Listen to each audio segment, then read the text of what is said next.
আপনি যদি চান কোনো ফটো অথবা কোনো ভিডিওকে আপনার বন্ধুর কাছে সিকিউরলি পাঠাবেন, মানে সে দেখতে পারবে কোনো স্ক্রিনশট এবং সে সেভ করতে পারবে না, সেটা আপনি হোয়াটসঅ্যাপের মাধ্যমে করতে পারবেন। তো আপনি হোয়াটসঅ্যাপে চলে যাবেন, হোয়াটসঅ্যাপে গিয়ে যে কোনো একটা কন্ট্যাক্টে চলে যাবেন। কন্ট্যাক্টে গিয়ে আপনি যেরকমভাবে ছবি পাঠান ওরকমভাবে একটা ছবি আপনি পাঠাবেন, একটা ছবি আপনি সিলেক্ট করবেন।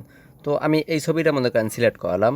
সিলেক্ট করার পরে এই যে নিচে দেখেন, এই যে একের মতো আছে, এই যে নিচে আমি যদি দেখাচ্ছি, এই যে নিচে এই যে একের মতো চিহ্ন আছে একটা, মানে সে একবারই ওপেন করতে পারবে ওইটা। ঠিক আছে, তো এই যে এটার উপর আমি ক্লিক করে দিলাম। ক্লিক করে দেওয়ার পর দেখেন media set two view on. তাহলে মিডিয়াটা মানে একবারই সে দেখতে পারবে, সে কোনো স্ক্রিনশটও নিতে পারবে না এবং সে সেভও করতে পারবে না। সে একবারই দেখতে পারবে, দ্বিতীয়বারও আর দেখতে পারবে না। আচ্ছা, এখান থেকে আমি সেন্ড করে দিব।